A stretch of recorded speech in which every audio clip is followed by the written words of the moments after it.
Imagínense esto: 6 piezas de madera contrachapada, cada una con un costo menor al de una motocicleta usada, se convierten en la clave para destruir uno de los centros de mando militar más fortificados de Europa del Este. Un barco pesquero, 4 soldados con la sangre fría y una danza del engaño meticulosamente coreografiada borran $180 millones en hormigón, acero y supremacía naval en menos de 10 segundos. Esto no es un guión de Hollywood, es la realidad. ¿Y por qué la explosión que iluminó el Mar Negro a la 1:43 a.m. del 19 de noviembre de 2025 no solo demolió un edificio, destruyó todo un paradigma estratégico? Si quieren ver más videos como este, asegúrense de darle a me gusta, suscribirse y activar las notificaciones. Realmente ayuda a que el canal crezca. Así es como orquestaron lo imposible. 19 de noviembre de 2025. La oscuridad cubre la ciudad de Novorossiysk como una densa cortina. El Mar Negro se extiende interminablemente más allá del puerto, con sus aguas tranquilas y engañosas bajo el cielo sin luna. Encaramado en la ladera sobre el paseo marítimo, el recién construido cuartel general de la Flota del Mar Negro de Rusia se alza como un monumento de hormigón al poderío militar. 7 pisos de infraestructura reforzada, centros neurálgicos digitales y sistemas de comando cifrados de última generación. Este no era un simple edificio administrativo, era el cerebro de las operaciones navales del sur de Rusia. Cada movimiento de barco, cada ataque con misiles, cada coordinación de defensa costera, todo fluía a través de los servidores y salas de comando dentro de esta fortaleza. Costo de construcción: $180 millones. Especificación de diseño: resistir cualquier cosa, menos un ataque nuclear directo. Los muros estaban reforzados con hormigón armado de acero, lo suficientemente grueso como para soportar municiones antibúnker. Los cimientos se extendían profundamente en la roca madre. Las pocas ventanas que había estaban diseñadas para soportar una sobrepresión explosiva que derrumbaría edificios comunes. En exactamente 23 minutos, quedará reducido a escombros humeantes. Pero la verdadera historia no comienza con la explosión. Comienza semanas antes, en una estrecha sala de planificación en Kiev, con una pregunta que desveló a los estrategas ucranianos. ¿Cómo se destruye una fortaleza cuando ésta tiene una vista de 360 grados de todo lo que se acerca? El perímetro de defensa aérea ruso alrededor de Novorossiysk no solo es formidable, sino que está obsesivamente estratificado, producto de décadas de paranoia soviética perfeccionada por la doctrina militar rusa moderna. En la cúspide se encuentra la instalación de radar Podlet-1, un enorme conjunto giratorio montado en la colina Mariot que domina toda la región. Puede rastrear simultáneamente 200 contactos en un radio de detección de 300 kilómetros. Puede identificar tipos de aeronaves, calcular trayectorias y coordinar respuestas con múltiples sistemas subordinados, todo en tiempo real. Bajo ese paraguas electrónico, las baterías Pantsir-1 están listas en puntos estratégicos alrededor del puerto y los accesos. Cada sistema viene equipado con 12 misiles listos para su lanzamiento y 2 cañones rotatorios de 30 mm, diseñados para interceptar amenazas que viajan a Mach 3. No son armas defensivas, sino cajas de eliminación, zonas de muerte automatizadas para cualquier cosa que entre en su zona de combate sin los códigos de identificación adecuados. Toda la red funciona según el principio de redundancia y campos de fuego superpuestos. Si un sistema falla, otros 3 cubren su sector. Si se interrumpen las comunicaciones, cada batería puede operar de forma autónoma. En teoría, no es solo una red de defensa aérea. Es una cúpula impenetrable. Una zona de denegación respaldada por miles de millones de dólares en tecnología militar rusa y décadas de doctrina táctica. En teoría. Pero la inteligencia ucraniana llevaba meses diseccionando esta red, estudiando imágenes satelitales, interceptando comunicaciones, interrogando a desertores y analizando cada fragmento de información técnica que podía obtener. Comprendían sus capacidades a la perfección. Y lo que es más importante, comprendían sus vulnerabilidades, no en el hardware, sino en los operadores humanos y la doctrina que regía sus respuestas. Y reconocieron una verdad fundamental sobre la doctrina defensiva rusa, un patrón repetido desde Siria hasta Crimea: disparar primero, preguntar después. Los operadores de defensa aérea rusos están entrenados para tratar a los desconocidos como amenazas y para intervenir rápidamente en lugar de esperar una identificación positiva. Es una doctrina nacida del temor de la Guerra Fría a los ataques de saturación de la OTAN, donde la vacilación significaba la muerte. Los ucranianos pretendían explotar ese temor. La operación resultante no se basó en potencia de fuego ni en una fuerza abrumadora.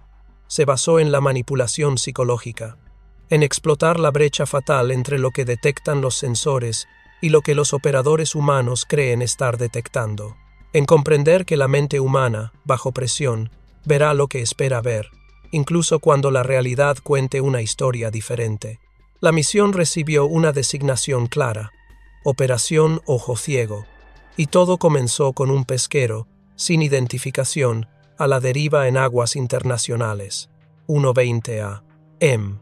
En lo profundo de un búnker de operaciones, reforzado cerca de Odessa, la atmósfera crepita con una tensión concentrada.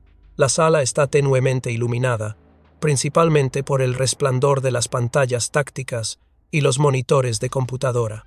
Mapas cubren cada pared, marcados con anillos de amenaza, vectores de aproximación y secuencias de tiempo calculadas y recalculadas cientos de veces.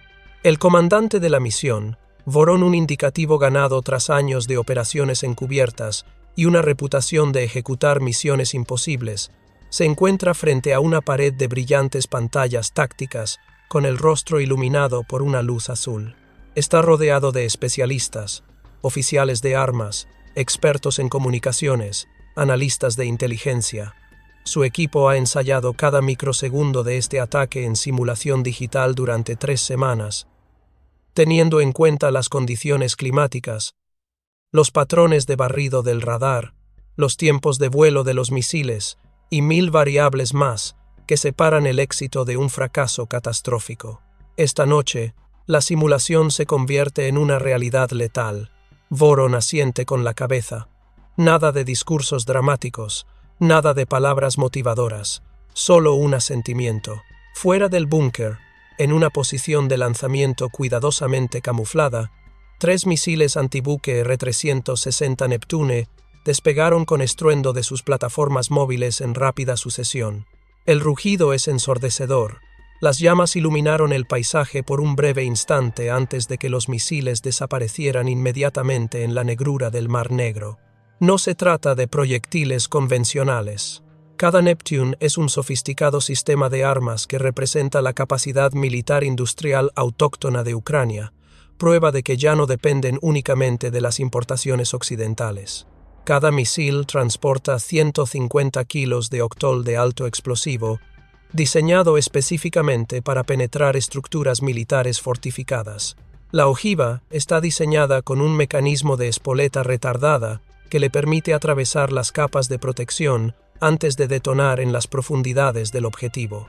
Segundos después del lanzamiento, siguiendo sus perfiles de vuelo preprogramados, descendieron a una altitud de tan solo 3 metros por encima de las olas, volando tan bajo que aprovechan la curvatura de la Tierra para permanecer invisibles a los sistemas de detección de largo alcance.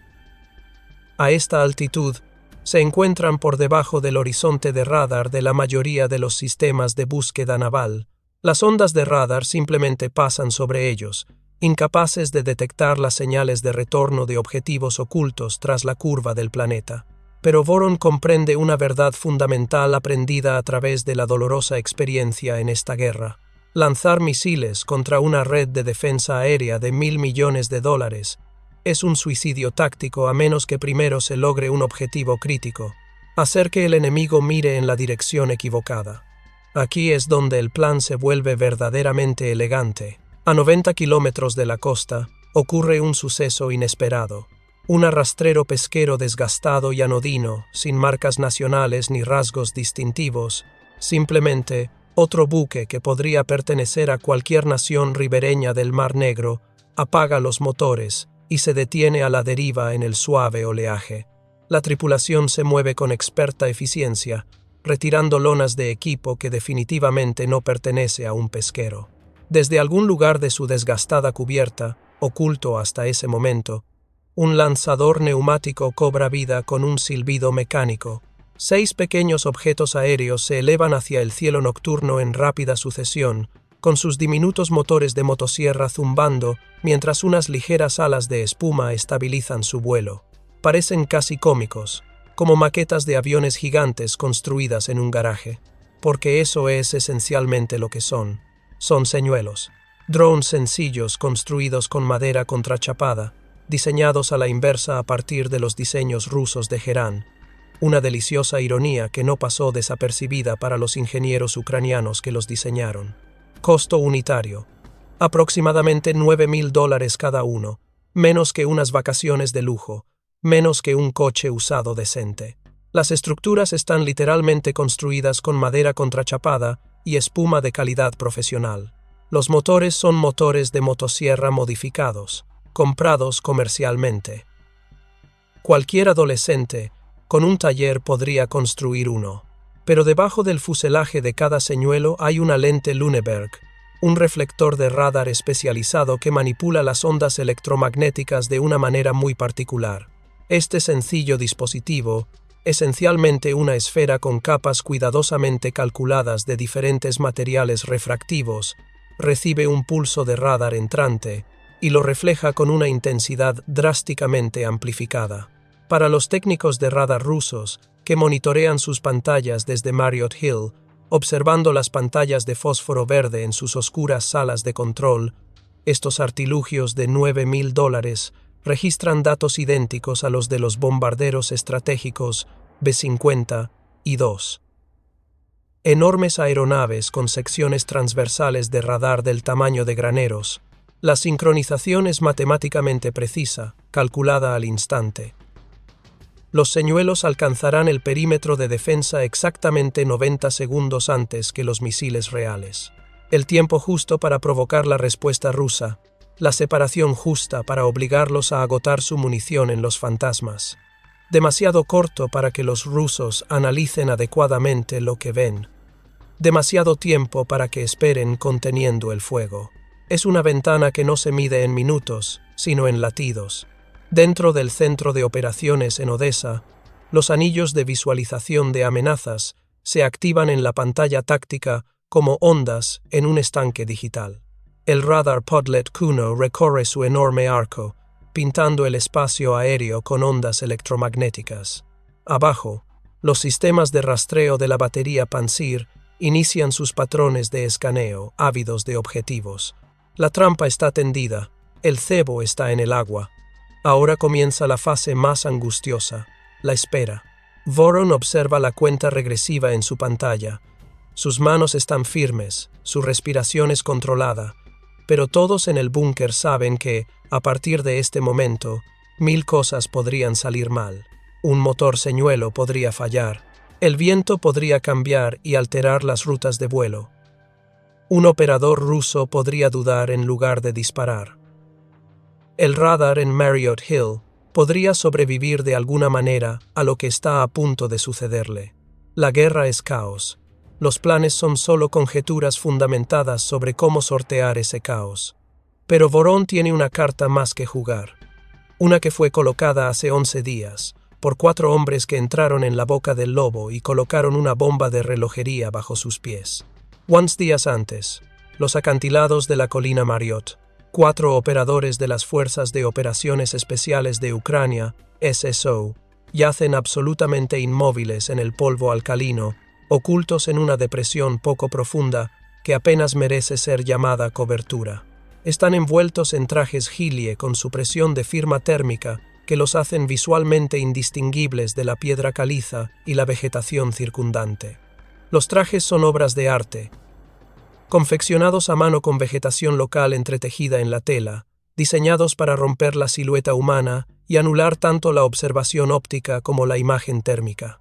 Han mantenido esta posición durante 6 horas consecutivas sin moverse, sin cambiar de peso, sin ajustar la posición para aliviar los calambres musculares, sin rascarse las inevitables picazones.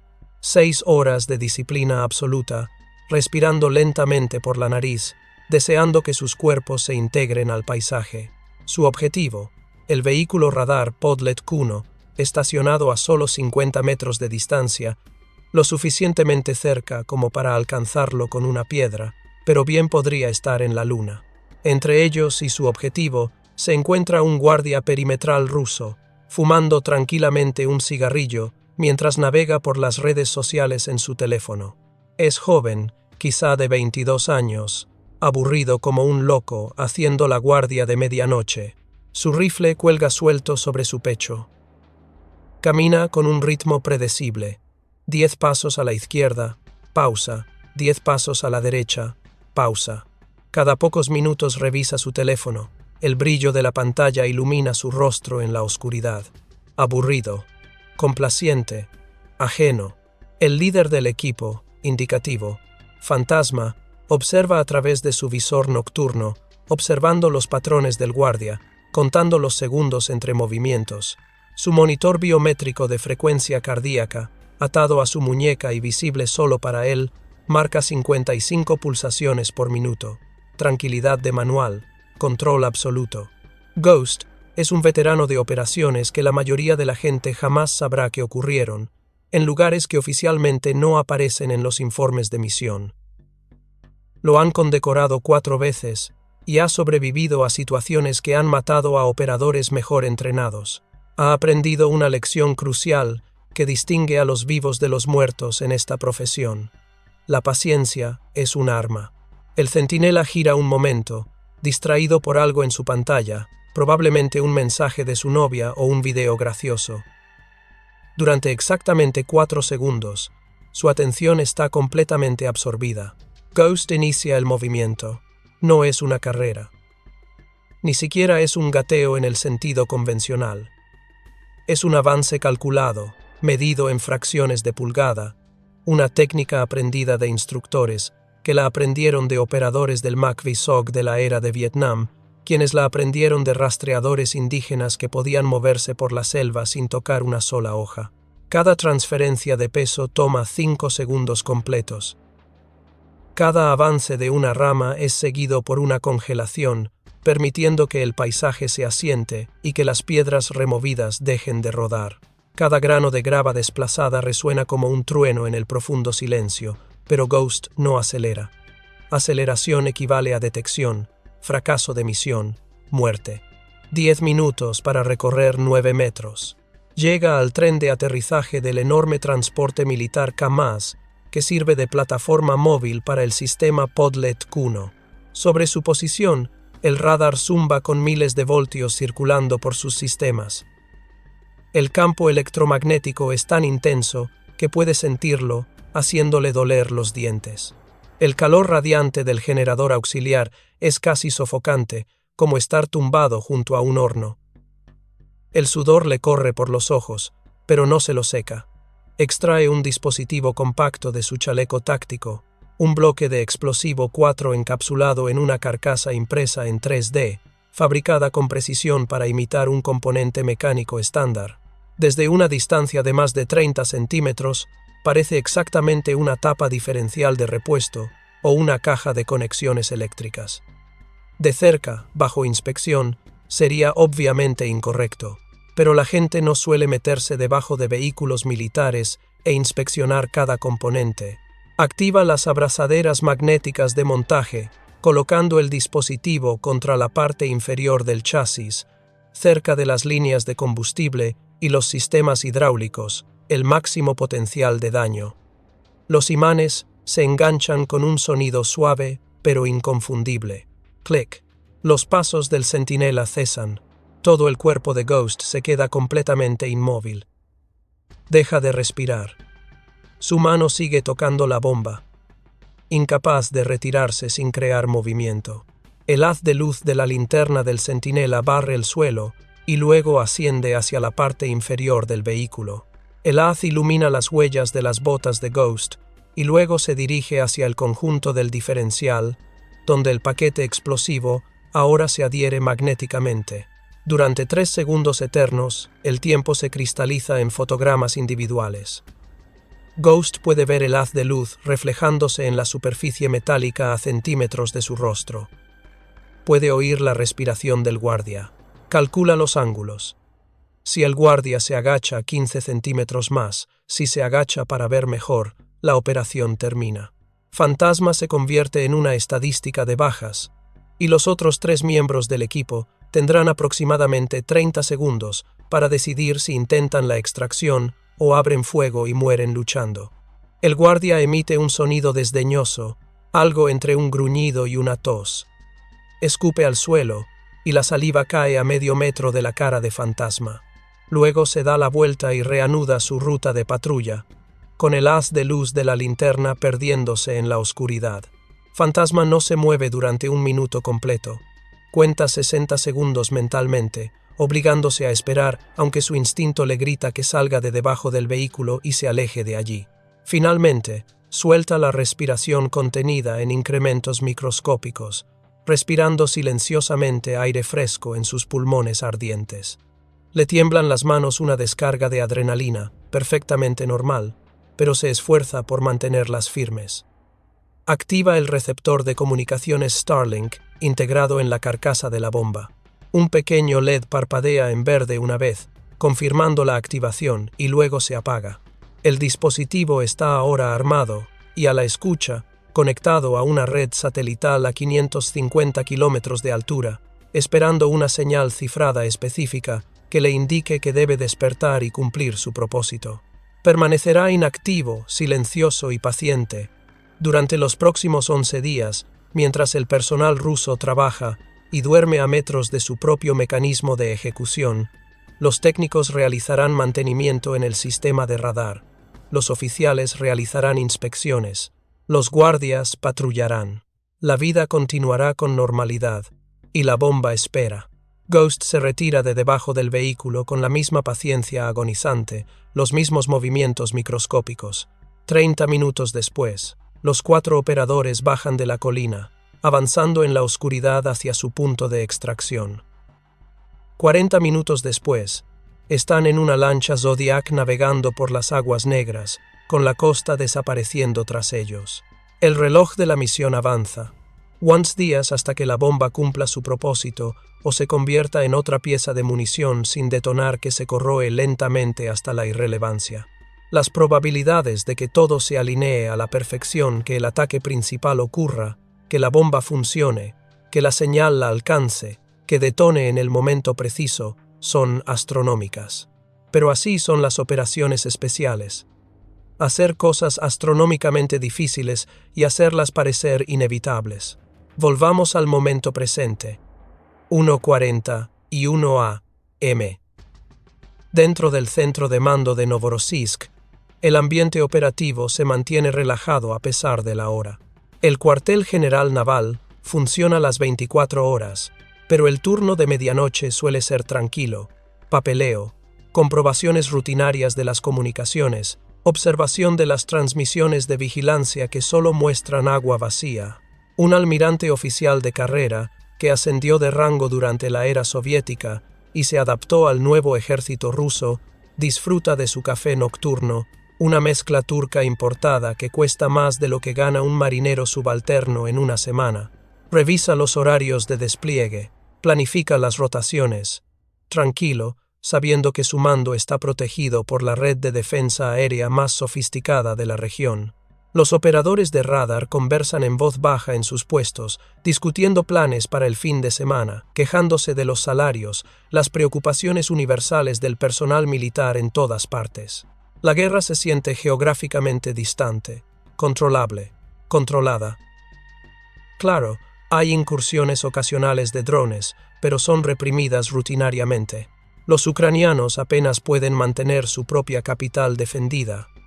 Ciertamente no tienen la capacidad de amenazar una fortaleza como esta, a cientos de kilómetros detrás de las líneas del frente.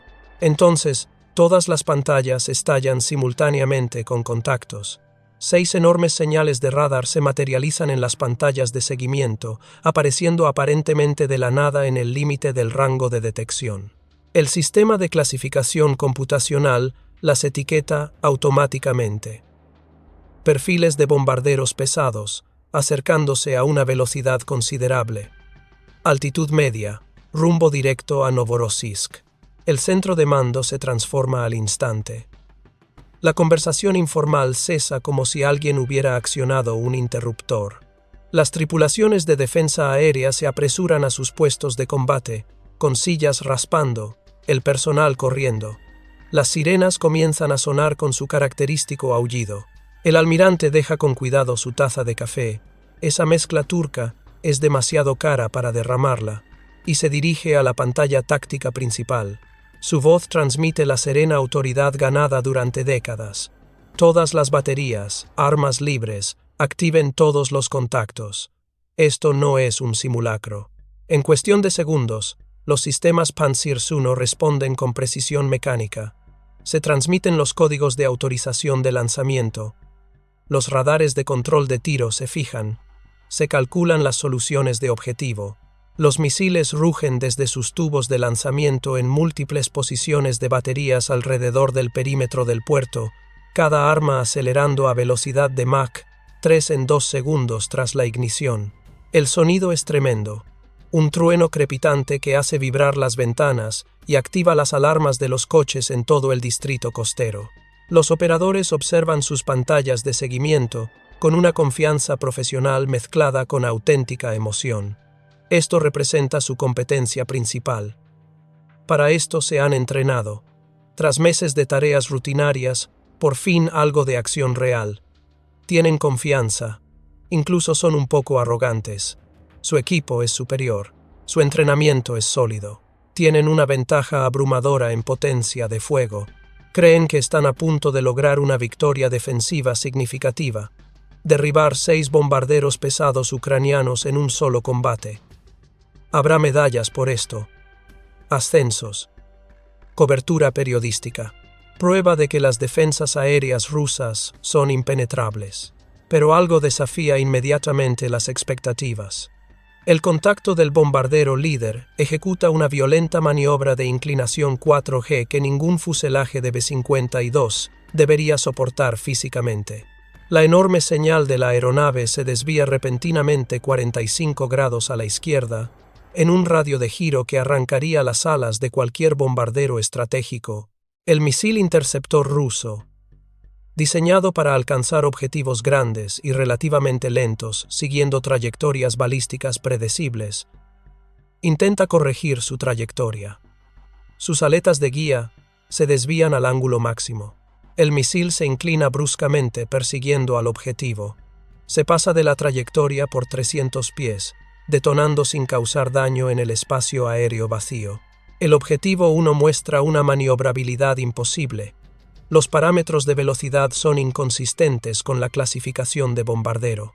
La transmisión del operador delata un pánico creciente. Su voz se quiebra ligeramente. El sudor le corre por los ojos a pesar de la sala de control con aire acondicionado. Los datos de la sección transversal del radar indican una aeronave enorme, algo del tamaño de un B-52 o incluso mayor. El rendimiento cinemático indica una agilidad de caza, giros y aceleraciones que solo aeronaves pequeñas y altamente maniobrables deberían lograr. La computadora de control de tiro encuentra una contradicción lógica. Sus algoritmos de clasificación son confusos. ¿Es un bombardero? ¿Un caza? ¿Algún nuevo tipo de aeronave que no han visto antes? Otro señuelo inicia una maniobra de picado en S, una técnica de piloto de caza en la que la aeronave invierte su rumbo y se lanza en picado pronunciado. Un misil perseguidor fija la señal térmica y detona a 152 metros de altitud. La espoleta de proximidad se activa al acercarse lo suficiente. La onda expansiva fragmenta la estructura de fibra de vidrio. El dron se desintegra en escombros, trozos de madera contrachapada, espuma, alambre y plástico esparcidos por el cielo. Para los operadores que observan sus pantallas, parece una aniquilación confirmada. Un objetivo menos. pero 5 objetivos permanecen activos, ejecutando caóticos patrones de evasión a lo largo del área de combate, moviéndose de forma tácticamente inconexa, como si estuvieran pilotados por locos o pilotos ebrios. Los sistemas de cañones automáticos de 30 milímetros se activan, sus cañones rastreando con precisión mecánica. Las balas trazadoras dibujan líneas luminosas en el cielo nocturno y ráfagas de proyectiles de alto poder explosivo se dirigen hacia los contactos. Los cañones disparan en ráfagas controladas, precisas, letales y con una potencia de fuego abrumadora, excepto que solo alcanzan el aire. Otro señuelo ejecuta una espiral ascendente, ganando altitud mientras gira sobre su eje de vuelo. Es una maniobra diseñada para burlar los sistemas de seguimiento, para imposibilitar la predicción. Los artilleros disparan ahora reactivamente, apretando los controles de disparo, compensando el retraso entre el momento en que disparan y el momento en que los proyectiles alcanzan la altitud objetivo, persiguiendo fantasmas electrónicos a través de la creciente nube de humo y escombros. Se requieren 3 salvas completas cada misil listo en los cargadores de la batería, 12 por batería, varias baterías activadas, para neutralizar finalmente los 6 contactos del señuelo. El cielo se ilumina con detonaciones casi simultáneas, brillantes bolas de fuego naranja que se expanden y luego se desvanecen.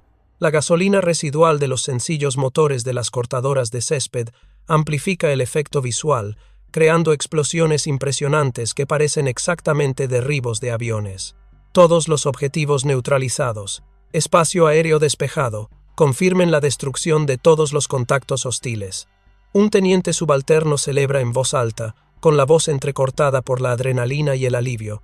Intercambia felicitaciones entusiastas con su operador de consola, chocando las manos.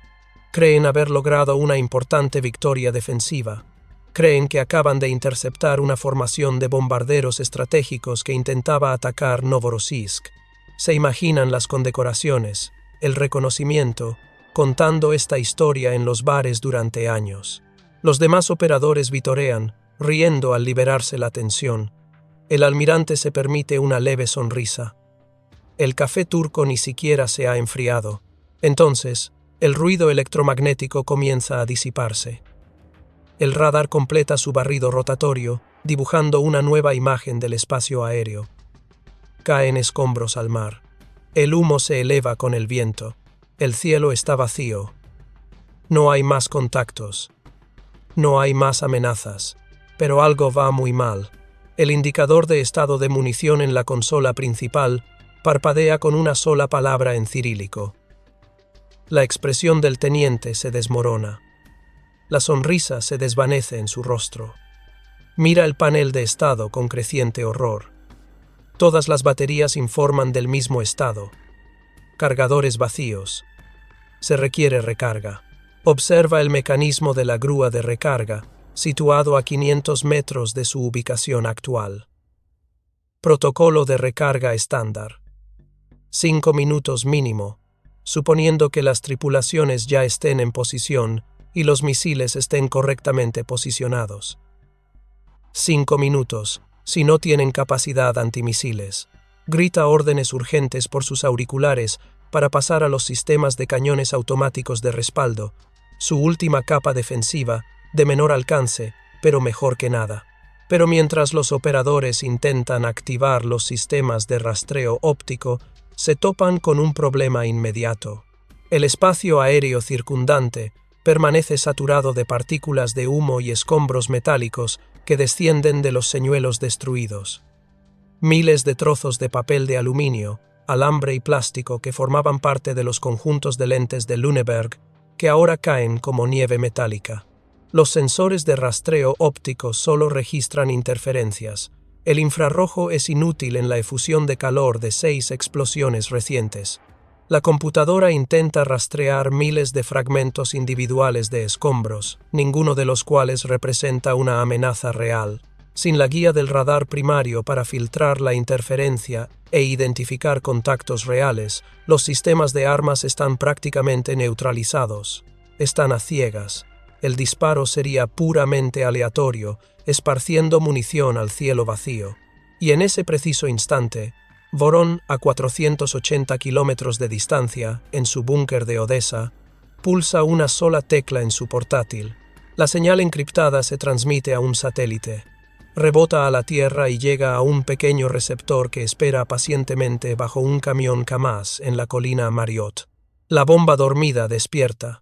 20 libras de explosivo de alto poder militar detonan justo debajo de la plataforma de radar Podlet 1 en una explosión atronadora que se oye en toda la base. La explosión parte el mástil del radar por la mitad como una rama quebradiza, rompiendo la estructura de soporte y haciendo que la enorme antena se estrelle contra el suelo en un retorcido montón de metal y componentes electrónicos. Dentro del centro de mando de Novorossiysk, la imagen completa de vigilancia se desvanece al instante. La pantalla táctica principal se oscurece. Las pantallas individuales de los operadores muestran códigos de error carmesí. Sin enlace de datos. Sistema desconectado. Conexión perdida. Se desata el pánico coordinado. Los oficiales gritan. Los técnicos intentan frenéticamente restablecer la conexión. Alguien grita que se cambie a sistemas de respaldo. La taza de café del almirante ha quedado olvidada, abandonada en la consola. La perfecta percepción digital del campo de batalla. La visión divina que les permitía verlo todo. Coordinarlo todo se desintegra en ruido blanco y mensajes de error. La red de defensa aérea rusa pasa de ser una orquesta sincronizada a instrumentos aislados que tocan en la oscuridad. Cada batería opera de forma independiente con sus propios sensores de corto alcance, incapaces de coordinarse, incapaces de ver el panorama general. Los comandantes del Pantsir gritan en sus auriculares, exigiendo información, intentando comprender qué acaba de ocurrir.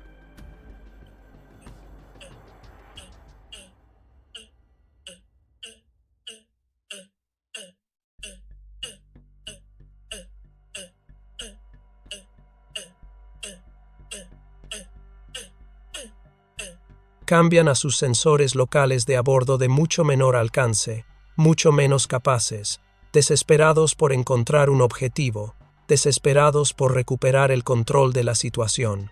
Y entonces, de repente, sus pantallas se iluminan de nuevo. A corta distancia, peligrosamente corta, aparecen contactos. A los operadores se les hiela la sangre. ¿Cómo pudieron los objetivos acercarse tanto sin ser detectados? Pero no hay tiempo para pensar, no hay tiempo para analizar. El entrenamiento y la doctrina toman el control, identificar, rastrear, atacar, excepto que hay un problema crítico. Los cargadores siguen vacíos. Las grúas de recarga siguen moviéndose a sus posiciones. Las tripulaciones siguen sacando misiles de los contenedores de almacenamiento. Y en ese momento, manteniendo una altitud de 3 metros sobre el malecón del puerto, volando tan bajo que se deslizan entre los mástiles de los barcos amarrados, 3 misiles Neptune emergen en el horizonte visual. El teniente mira su receptor óptico con horror absoluto. Su rostro palidece, sus manos se congelan en los controles. 3 siluetas subsónicas, elegantes y letales, formas negras contra el agua oscura, misiles de efecto superficie que surcan la capa límite entre el mar y el aire, acelerando hacia el cuartel general a 965 km por hora. Martilla frenéticamente el botón de autorización de lanzamiento. Su dedo lo golpea una y otra vez con una fuerza desesperada, como si presionarlo con más fuerza hiciera aparecer los misiles. El sistema devuelve una respuesta nula. Vacío. Nada que lanzar. Alcanza los controles del cañón automático. Quizás puedan disparar suficiente fuego defensivo. Quizás tengan suerte, pero los sistemas ópticos siguen saturados de escombros. El ordenador de puntería no consigue una localización precisa. Intenta rastrear 1000 objetos diferentes simultáneamente. El fuego manual es posible, pero inútil.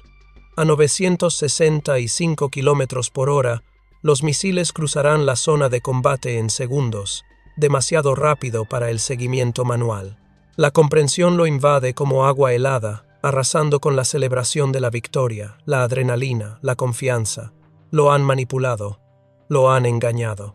El sofisticado aparato defensivo ruso, miles de millones de dólares en tecnología, años de entrenamiento, el orgullo del complejo militar industrial, acaba de gastar todo su arsenal en contrachapado ucraniano y electrónica de baja calidad por valor de $54.000.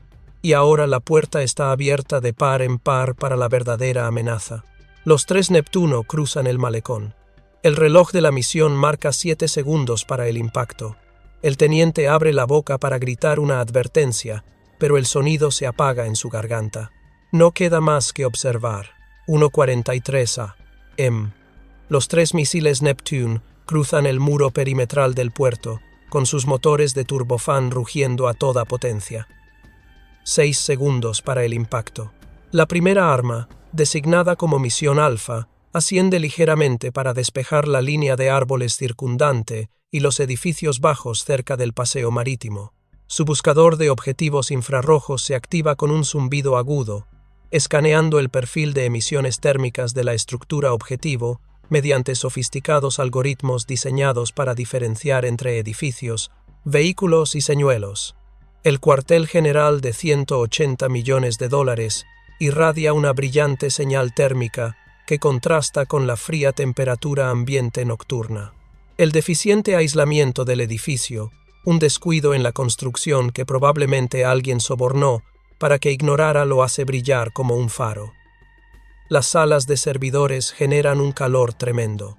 Cientos de computadoras, equipos de comunicaciones, sistemas de aire acondicionado que luchan por enfriar los equipos. Todo ello crea un perfil térmico distintivo. El buscador logra localizar la salida de calor concentrada de las instalaciones del servidor del 7º piso. El cerebro digital de las operaciones de la flota, la sala por donde pasan todas las comunicaciones y donde se almacenan los datos cifrados. El ordenador de puntería confirma: objetivo principal adquirido. Las aletas de guía del Alfa realizan ajustes microscópicos, refinando el punto de impacto a centímetros. Dentro del edificio, el almirante percibe un sonido distante y conmocionante. Los cañones automáticos disparando sin control, supone. Lo interpreta como el sonido de una intercepción exitosa, de sus defensas cumpliendo su función. Coge su taza de café, con la intención de terminar la mezcla turca, ahora tibia, antes de ocuparse del papeleo posterior. El Alfa impacta en la esquina noreste del 7º piso. La ojiva de 150 kilos no funciona por detonación de contacto. Eso representaría un diseño improvisado, desperdiciando gran parte de la fuerza explosiva en la fachada exterior. En cambio, la espoleta de acción retardada permite que el cuerpo del misil penetre la fachada exterior como una lanza, a través de capas de hormigón armado diseñadas para detener municiones convencionales, y se adentre en la arquitectura de la sala de conferencias central, donde se celebran las reuniones del personal directivo. El misil viaja 6 metros hacia el interior del edificio antes de que la espoleta se active. Entonces, la ojiva se enciende. La detonación genera un chorro concentrado de gas sobrecalentado y partículas de cobre licuado que viajan a aproximadamente 8.900 metros por segundo, más rápido que la mayoría de las balas de fusil, lo suficientemente calientes como para vaporizar el acero. El efecto Monroe, un principio de la guerra con cargas huecas, concentra la fuerza explosiva en una lanza penetrante de energía que no solo destruye, sino que anula los enlaces moleculares. No solo destruye la sala, sino que atomiza la integridad estructural. La onda de presión se expande radialmente a velocidad supersónica, alcanzando niveles que matarían a un humano instantáneamente por pura fuerza de conmoción, incluso sin metralla. La mesa de conferencias de roble macizo y costosa se desintegra en astillas. Las paredes de hormigón armado se agrietan y se deforman. El techo se derrumba. La onda de presión recorre la estructura del edificio, recorriendo pasillos y escaleras, haciendo estallar puertas y destrozando ventanas interiores. Todos los paneles de las ventanas de los 3 pisos superiores explotan simultáneamente, creando una cascada brillante de fragmentos de vidrio que caen sobre las calles. La taza de café del almirante se fragmenta en su mano antes de que el frente de onda acústica alcance su percepción auditiva. Tiene exactamente 1/10 de segundo para registrar la confusión antes de que la onda de presión lo alcance 2 pisos más abajo, lanzándolo contra la pared con fuerza letal. Pero Alpha representa solo el golpe inicial. 2 segundos después, llega Bravo. Penetra en el 6º piso, apuntando directamente al centro de comando, control, comunicaciones, computadoras e inteligencia. El nodo 4i, el centro de operaciones de red donde se coordina todo. La ojiva incendia la extensa infraestructura de cable de fibra óptica que recorre el techo y las paredes. Kilómetros de cables, cada uno transportando gigabits de datos por segundo, y todos esos fotones se vuelven repentinamente irrelevantes. Los densos conjuntos de racks de servidores, equipos de nivel empresarial, reforzados para uso militar, supuestamente indestructibles, se funden y deforman por el tremendo calor. En 1 milisegundo, los protocolos de comunicación cifrados que tardaron años en desarrollarse se borran, los datos de posicionamiento de los activos navales, las ubicaciones en tiempo real de cada buque, submarino e instalación costera de la flota desaparecen. Todo el sistema nervioso digital de la flota del Mar Negro queda aniquilado. Los discos duros se funden físicamente. Los sistemas de almacenamiento de estado sólido sufren un fallo térmico catastrófico. Los sistemas de respaldo ubicados en la misma sala sufren la misma suerte. La redundancia que se suponía que haría al sistema resiliente se convierte en un lastre. Todo se destruye simultáneamente. El tercer Neptuno sigue una trayectoria divergente, con una programación diferente a la de sus hermanos. Desciende a la altitud mínima, apuntando a la arquitectura de soporte estructural principal del edificio en lugar de a las plantas superiores. Impacta la columna de carga principal en la planta baja, justo al lado de los tanques de almacenamiento de combustible diésel del generador de reserva, una instalación que parecía lógica por eficiencia, pero que representa una vulnerabilidad catastrófica. La explosión corta las barras de acero reforzado como si fueran tejido orgánico. Cada barra de refuerzo de acero, diseñada para soportar decenas de toneladas de carga de compresión, se rompe con un sonido similar al de disparos. El combustible diésel se enciende catastróficamente en una explosión secundaria que, de hecho, supera la fuerza de la ojiva principal, generando un efecto termobárico que evacúa el oxígeno de los niveles estructurales inferiores. Cualquiera que se encuentre en el sótano sobrevive a la explosión inicial, solo para asfixiarse cuando la bola de fuego consume todo el oxígeno disponible en segundos. Despojado de su soporte fundamental, desprovisto de la columna de carga principal que distribuye el peso de toda la estructura, el enorme edificio de hormigón emite un profundo crujido. El sonido de la física imponiéndose sobre la ingeniería, el sonido de los materiales al fallar, el sonido de miles de toneladas de hormigón preparándose para obedecer a la gravedad. El 7º piso desciende sobre el 6º, el peso del hormigón y el acero aplastando la estructura debilitada. El 6º piso se comprime sobre el 5º, cada nivel incapaz de soportar la repentina carga dinámica de la masa que se derrumba sobre él. Es un fallo estructural progresivo. Un efecto dominó en cascada que involucra miles de toneladas de hormigón, donde el colapso de cada piso desencadena el siguiente, acelerándose a medida que aumenta la inercia. En 9 segundos, el tiempo que se tarda en leer una sola frase, el orgullo del mando naval ruso, la supuestamente indestructible fortaleza que costó $180 millones y tardó 3 años en construirse, se pliega sobre sí misma como cartón colapsado. Desde su búnker de operaciones en Odessa, Vorón observa la transmisión satelital, con las imágenes aéreas actualizándose cada pocos segundos. El rectángulo geométrico blanco que representa las instalaciones del cuartel general desaparece de una imagen a otra, reemplazado por una mancha negra de humo y partículas en expansión. Observa un momento en silencio. A su alrededor, su equipo estalla en vítores, la gente se abraza, alguien llora de alivio y alegría, pero Vorón simplemente mira la pantalla, procesando lo que han logrado, lo que significa, lo que ha costado. Cierra la computadora portátil silenciosamente. Estado de la misión, cumplida. Se quita los auriculares y sale del centro de operaciones sin decir palabra, dejando a su equipo con la celebración. Necesita aire. Necesita un momento para procesar la situación. Necesita pensar en los 4 operadores de la SSO que lo hicieron posible, que lo arriesgaron todo hace 11 días para que este momento pudiera suceder. Fuera del búnker, el amanecer comienza a despuntar sobre Odessa. La guerra continúa. Las líneas del frente no se han movido. Los soldados siguen muriendo en las trincheras. Pero algo ha cambiado. Algo fundamental ha cambiado en el cálculo estratégico. Y Voron sabe que este ataque, esta operación aparentemente imposible, tendrá repercusiones que aún no pueden predecir. El amanecer despunta por completo sobre Novorossiysk varias horas después, revelando la magnitud de la devastación.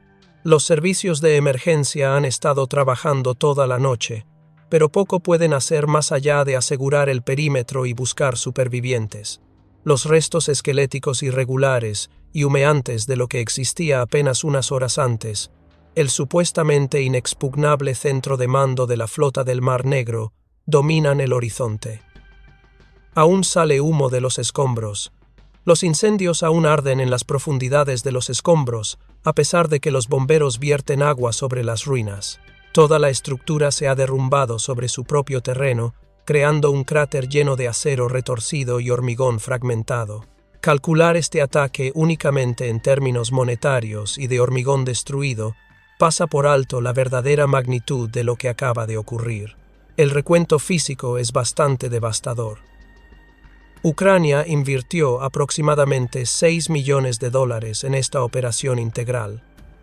3 misiles Neptune de aproximadamente $1 millón cada uno, 6 señuelos de $9.000 cada uno, con un total aproximado de $54.000, el artefacto explosivo colocado por el equipo de SSO, la hora satelital, la infraestructura logística, el combustible, los costes de personal y los recursos de planificación. A cambio, eliminaron una instalación de mando de $180 millones cuya construcción tardó 3 años. Destruyeron $50 millones en infraestructura avanzada de servidores y comunicaciones que tardará meses o años en reemplazarse. Eliminaron una arquitectura de mando cifrada y reemplazable, sistemas diseñados a medida que no se pueden comprar fácilmente. Pero esos son solo números en hojas de cálculo. La auténtica devastación opera de forma invisible. Se irradia desde este cráter como una onda expansiva estratégica, fracturando la realidad operativa fundamental del conflicto. Con su principal cuartel general de coordinación eliminado, la flota del Mar Negro se encuentra prácticamente decapitada en el sentido más literal. La red neuronal que sincronizaba las operaciones de misiles, la coordinación del bloqueo marítimo, los despliegues de submarinos, el posicionamiento de la artillería costera, la integración de la defensa aérea y los movimientos tácticos de toda la flota ha sido cercenada. Todos los buques de la flota operan ahora en modo degradado. Los activos navales operan ahora a través de canales de radio de respaldo, sin cifrar en muchos casos, o utilizando sistemas de cifrado más antiguos que la inteligencia de señales ucraniana probablemente ya haya comprometido. La coordinación que antes se realizaba en tiempo real ahora requiere una laboriosa comunicación manual. Decisiones que antes se podían tomar al instante ahora requieren minutos u horas, ya que la información viaja a través de cadenas de mando fragmentadas. Los buques están descoordinados, expuestos, vulnerables como nunca antes desde los primeros días de la guerra. Las operaciones submarinas se vuelven particularmente problemáticas. Sin una estructura de mando integral, la coordinación de los activos sumergidos se vuelve exponencialmente más difícil. La flota de submarinos del Mar Negro, ya limitada, se encuentra operando con una eficacia reducida, incapaz de integrarse adecuadamente con los elementos de superficie. Pero los problemas de Moscú van mucho más allá de una simple interrupción operativa. Para abordar esta vulnerabilidad crítica, el liderazgo militar ruso se enfrenta a una pesadilla estratégica.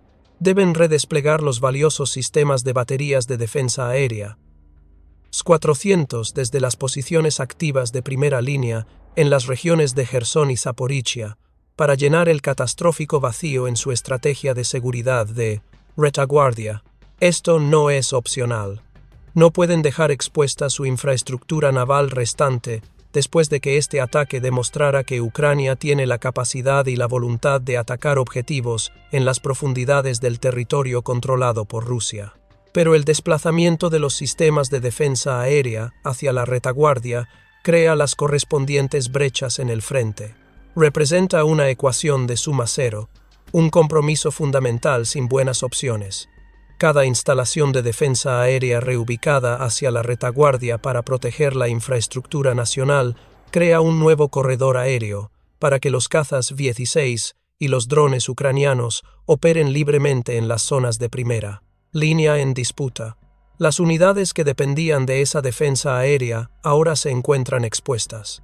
Las fuerzas terrestres rusas, que antes podían operar con cierta confianza en que la aviación ucraniana no las amenazaría, ahora deben dispersarse, atrincherarse más y operar con mayor cautela. Ucrania ha obligado a Rusia a reducir la capacidad ofensiva de su ejército para preservar su capacidad naval defensiva. Han forzado a Moscú a enfrentarse a un dilema estratégico.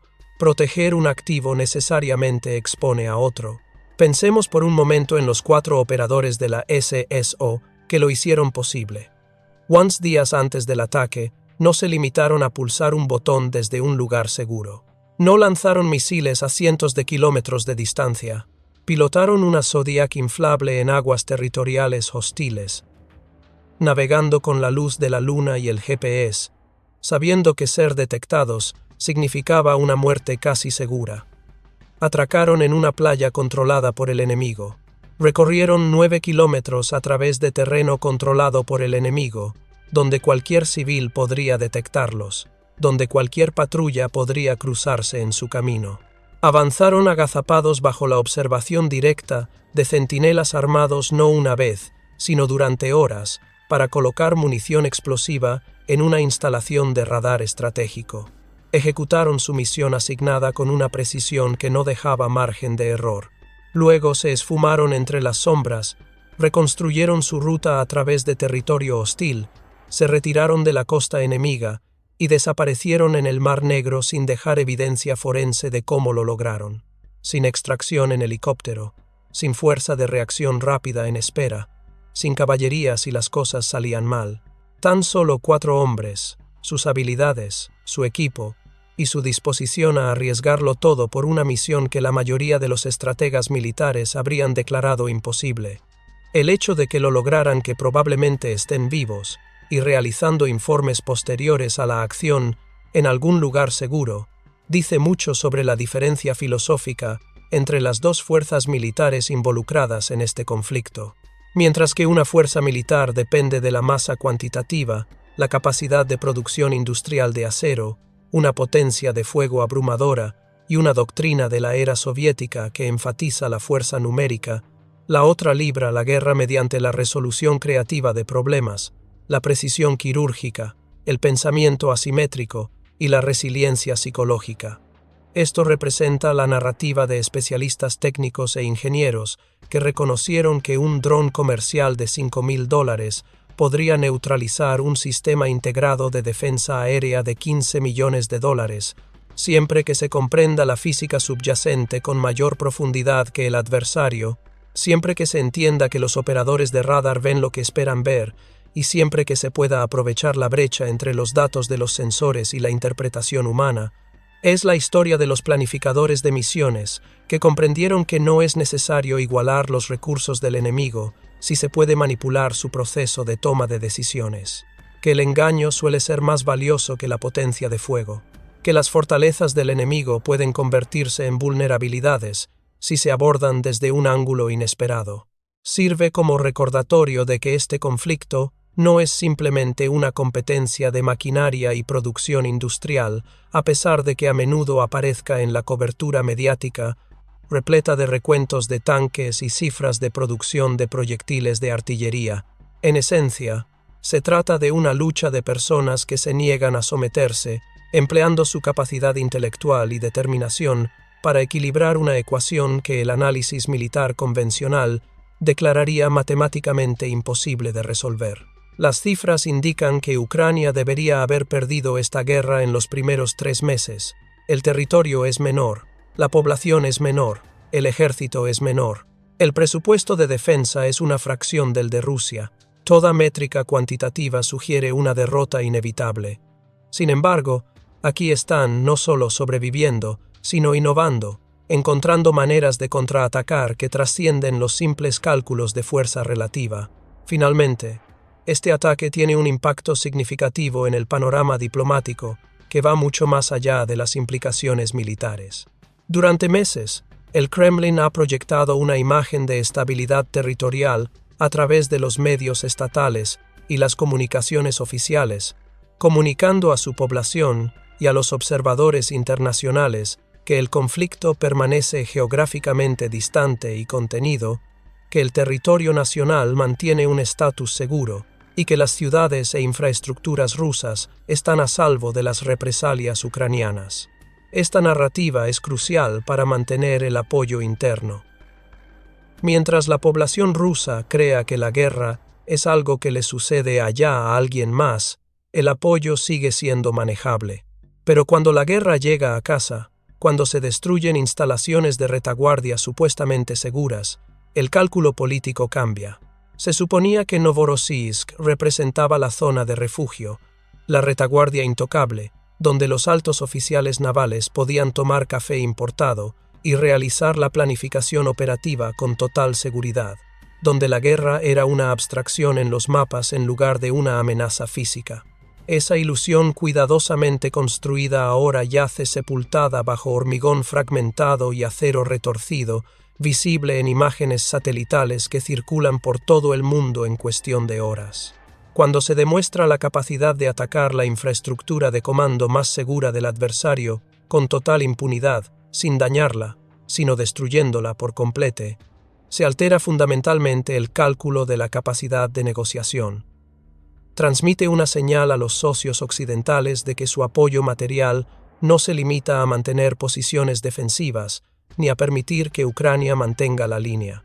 Está posibilitando victorias ofensivas precisas y estratégicamente relevantes que degradan la capacidad militar rusa de forma mensurable. Esto es importante para la continuidad de los paquetes de ayuda, para la voluntad política de apoyar a los países y para la narrativa de que la asistencia a Ucrania representa una inversión que vale la pena en lugar de desperdiciar recursos en un pozo sin fondo. Y comunica a Moscú una realidad aterradora que desafía sus supuestos estratégicos fundamentales. No existe un puerto seguro.